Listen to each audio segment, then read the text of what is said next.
இன்னும் பதில காணோம். இல்ல இல்ல இல்ல இல்ல இப்ப நான் வந்துருவேன்மா. இப்ப வந்துருவேன். யோ எங்கயா இருக்க? காலையில வேலைக்கு போறேன்னு சொன்னா போகலையா அண்ணா நீயே? டேய் நண்பே ஒருத்தன் வரேன்னு இருக்கேன். இத பாத்துட்டு வந்துருமா? என்ன குடிக்க போறியா? டேய் நண்பே நான் பாக்க வந்தேன். சரி வேமா வந்து தொலை. சரிமா. அரை மணி நேரத்துல வீடு வந்து சேர்ற. என்ன இன்னும் பதில காணோம். சரிமா. சரி மாமா வந்துறேன். சரி வா. வச்சிரேன். நீ வேற வீட்டுல ஒரே பிரச்சனையா இருக்குனே.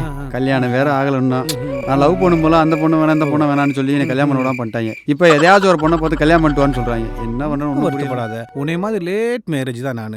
இப்ப சந்தோஷமா இருக்கேன். அது நடக்க வேண்டிய நேரத்துல சிறப்பா நடக்கும். நீயா அவசரப்பட்டு எந்த முடிவுக்கு வந்துடாத. வீட்டிலே பார்த்து முடிப்பாங்க. நிதானமா இருக்கு. எப்போ உனக்கு நடக்குமோ அது சிறப்பா நல்லபடியா நடக்கும். என்னைக்கு இல்லாம ஜாலியா ஆடிட்டு வர்றான்.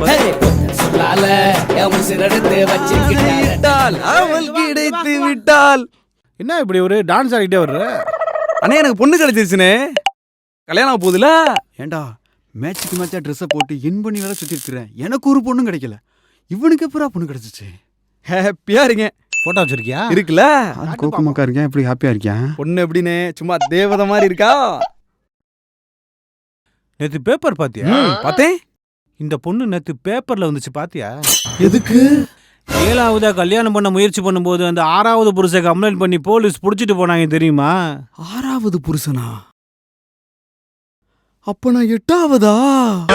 நீதான் இப்ப கடைசில மாட்ட வேண்டிய 22 வயசாச்சு. எனக்கு எப்போ கல்யாணம்? போங்கடா. அப்பாடா 8ஆவது காலி ஆயிட்டியா? பார்த்தே இல்ல. 23 வயசுல கல்யாணம் பண்றதுக்கு இன்ஸ்டாகிராம் ஃபேஸ்புக்னு பொண்ணை தேடி திரிகிறாங்க. வீட்டுல பொண்ணு பார்க்காம இவங்களா தேடி தெரிஞ்சதுனால இந்த கதி. அதனால பொறுமையா வீட்டுல பாக்குறால முடிச்சுக்க. சரிங்க பாஸ். கோச்சுக்கிறாம அந்த பொண்ணோட நம்பர் கொஞ்சம் கிடைக்குமா? அந்த நம்பரை நீ எதுக்கே கேக்குற? 7 8 எப்படியாச்சும் எனக்கு கல்யாணம் இருந்தா போதும் பாஸ். அவனை சொல்லி நிறுத்துங்களேன்டா. அவன் நிறுத்துற அந்த லூசுக்கு மட்டும் வந்துட்டே இருக்கான் போறா. அதுக்கு ஜெயிலுக்கு போகணும். பரவாயில்லையா? அட பரவாயில்ல பாஸ். அவ்வளவு வெறி மாப்பிளைக்கு அவ்வளவு காய்ச்ச பாட்டிலியா இருக்கு. எனக்கு வயசு 38 ஆயிருச்சு பாஸ்.